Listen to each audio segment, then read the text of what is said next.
Pengacara Baradae, Roni Talapesi menilai bahwa klaim kuasa hukum Ferdy Sambo soal skenario tembak-menembak dibuat untuk menyelamatkan kliennya tidak etis dan tidak manusiawi. Roni pun heran dalam hal ini Ferdy Sambo masih berkukuh menjadi korban.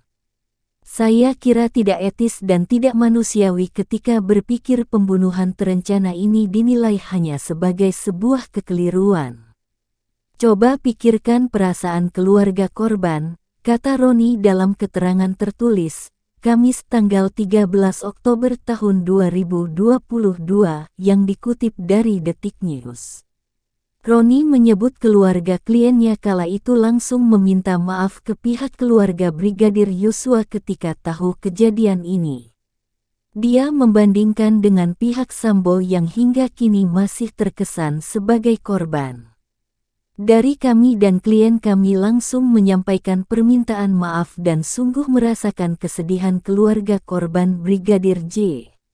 Makanya, keluarga klien kami pun secara khusus meminta maaf lewat tayangan sebuah televisi kepada keluarga korban Brigadir J untuk meminta maaf secara tulus, katanya.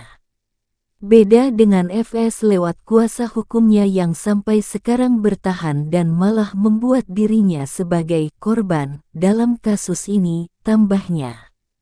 Sebelumnya, tim pengacara mantan Kadif Propam Polri, Ferdy Sambo, mengungkap perkembangan terbaru kasus pembunuhan Brigadir Yosua Huta Barat Brigadir J.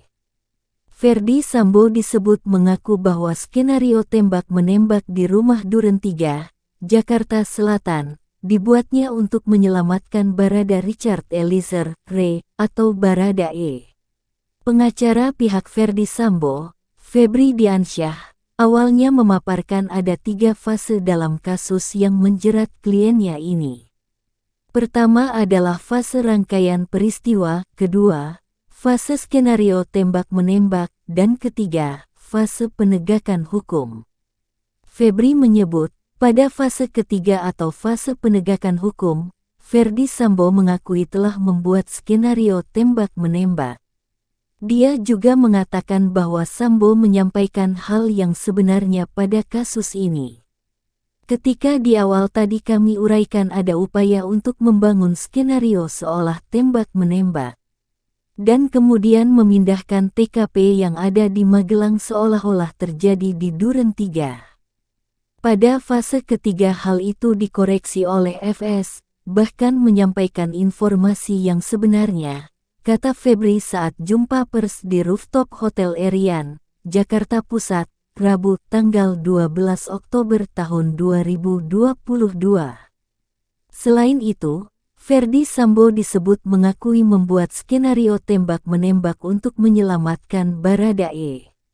Ferdy Sambo juga disebut meminta para tersangka lainnya, yaitu Ricky Rizal, Kuat Ma'ruf, dan Putri Chandrawati, berkata jujur dalam kasus pembunuhan Brigadir J itu. FS bahkan mengakui skenario tembak-menembak dilakukan di rumah Duren 3 untuk menyelamatkan Re. Dan FS meminta saksi, jadi di fase yang ketiga ini, fase penegakan hukum ini sudah meminta saksi RR, KM, dan PC untuk menyatakan kejadian yang sebenarnya, tutur dia. Dia mulai membuka diri, menyampaikan keterangan yang sebenarnya pada penyidik.